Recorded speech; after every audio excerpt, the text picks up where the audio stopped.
Light is one of the most fundamental concepts in the physical world, and as such has many interesting and puzzling characteristics for physicists to understand.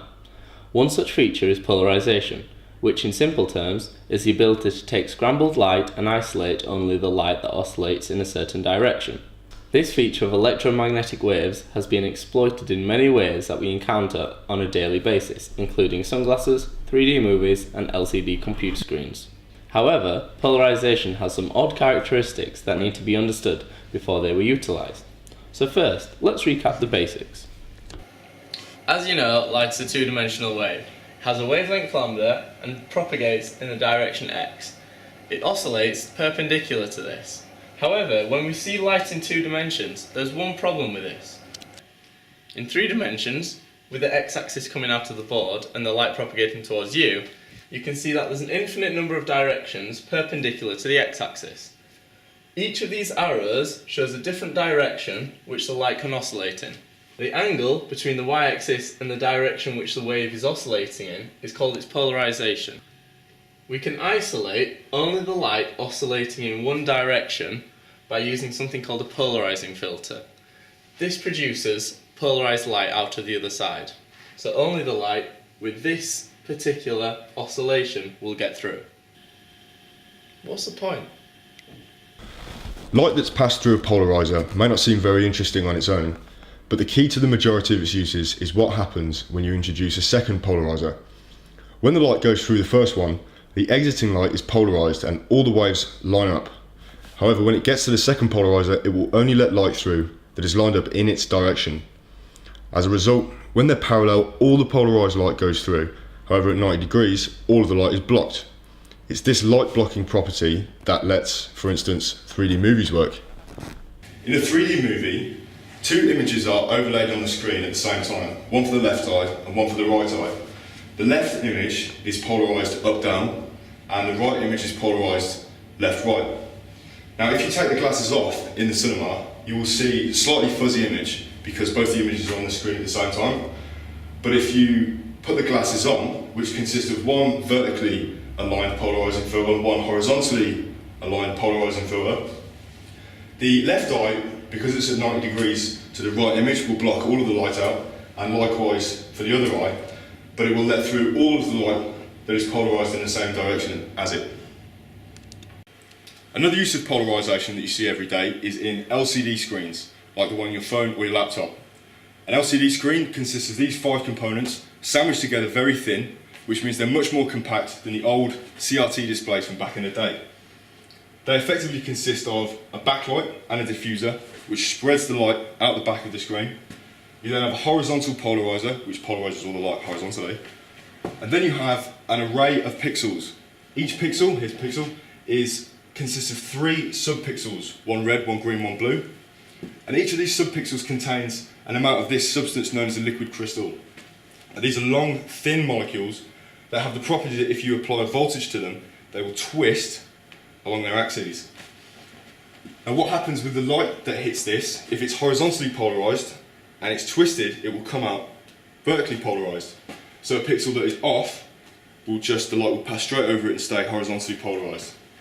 The bit at the end is a vertical polarizer, so all of the pixels that are off and still have horizontally polarised light will not be able to be seen, they'll appear as black, and all of the twisted molecules on the pixels that are on will pass straight through the vertical polarizer to our user, and he will be able to see what's on the screen. Now what's interesting is if you take away this vertical polarizer, which you can do, but I don't recommend it, by peeling the front layer off an LCD screen, is that all of this light now will be polarised still by the pixels, but it won't be blocked by the last piece, so all of it will just appear plain white to anyone around. However, if our user takes a pair of glasses and fits 2 vertically polarising filters in the lenses, he will have effectively taken this and put it right on his face. So he will be able to see what's going on the screen, but everyone around you will have no idea what he's doing, so he can browse in total privacy. So what if it's polarised at 45 degrees? As you might have noticed in the videos, there was a gradual change in the intensity of light which was passing through the polarizers as they rotated on top of each other. This change in intensity is governed by Malus's law. Malus's law states that the intensity of light passing through the polarizers is equal to the initial intensity multiplied by cos theta all squared, where theta is the difference in the orientation of the polarizers.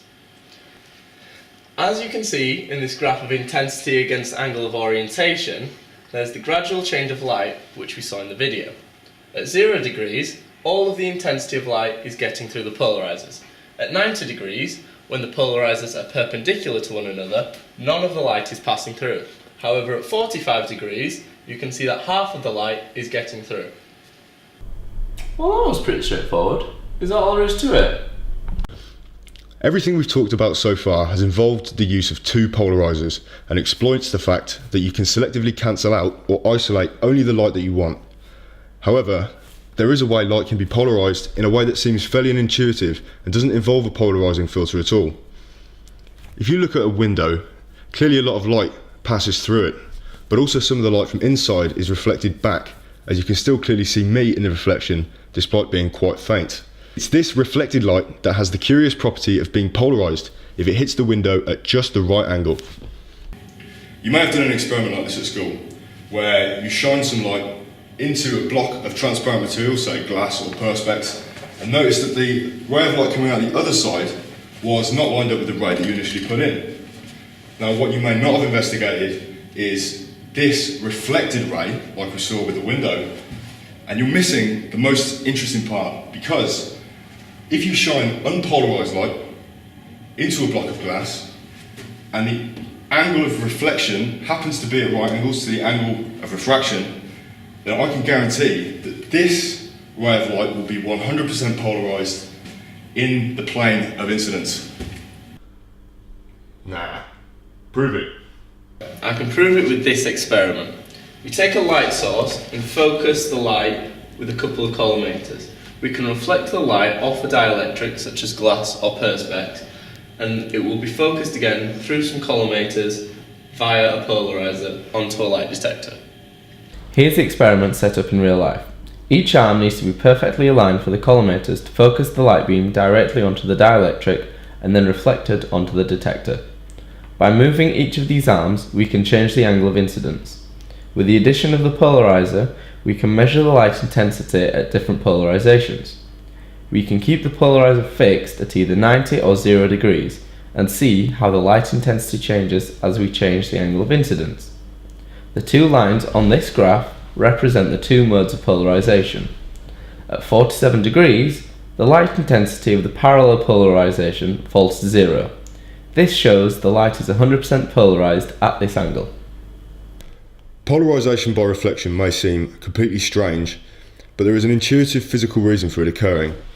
Visible light, like any other electromagnetic wave, is the oscillation of an electric field propagating through space. Therefore, as it travels or comes into contact with a medium, it will affect it in the same way as any other electric field would. The dipoles within the medium will experience an oscillatory force and absorb, then re-emit this energy in all directions. Well, almost all directions.